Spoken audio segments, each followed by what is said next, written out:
మన ప్రభువును మన రక్షకుడును అయిన యేసుక్రీస్తు నామములో మీ అందరికీ వందనాలు.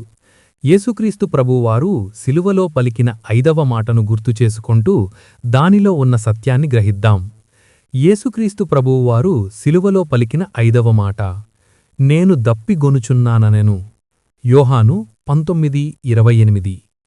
అటు తరువాత సమస్తమును అప్పటికి సమాప్తమైనదని యేసు ఎరిగి లేఖనము నెరవేరునట్లు నేను దప్పిగొనుచున్నాననెను. యేసుక్రీస్తును సిలువ వేసినప్పుడు మొదట ఆయనకు చేదును కలిపిన ద్రాక్షారసం ఇస్తారు. అయితే అది ఆయన స్వీకరించలేదు. కొన్ని గంటల తరువాత ప్రవచనములు నెరవేర్చడానికి ఆయన నేను దప్పిగొనుచున్నాను అంటారు. ఆ ప్రవచనము కీర్తనలు 69:21లో ఇలా ఉంటుంది. కీర్తనలు 69:21. వారు చేదును నాకు ఆహారముగా పెట్టిరి, నాకు దప్పి అయినప్పుడు చిరకను త్రాగనిచ్చిరి. ఈ మాట ద్వారా ఆయన భౌతిక శరీరములో సామాన్య మానవునివలే బాధను అనుభవించారు అని తెలుసుకోవచ్చు.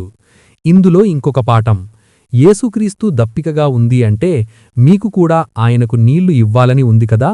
మనం ఆ సమయములో అక్కడ లేకపోవచ్చు, కాని మనం రోజూ యేసుక్రీస్తుకు దాహం తీర్చే మార్గం చెప్పారు. మత్తయి 25:35-40. నేను ఆకలిగొంటిని, మీరు నాకు భోజనం పెట్టితిరి.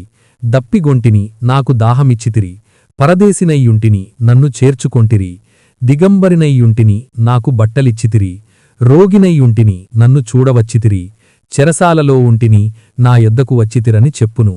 అందుకు నీతిమంతులు, ప్రభువా, ఎప్పుడు నీవు ఆకలిగొనియుండుట చూచి నీకాహారమిచ్చితిమి, నీవు దప్పిగొనియుండుట చూచి ఎప్పుడు దాహమిచ్చితిమి, ఎప్పుడు పరదేశివైయుండుట చూచి నిన్ను చేర్చుకొంటిమి, దిగంబరివైయుండుట చూచి బట్టలిచ్చితిమి, ఎప్పుడు రోగివైయుండుటయైనను చెరసాలలో ఉండుటయైనను చూచి నీ యొద్దకు వచ్చితిమని ఆయనను అడుగుదురు.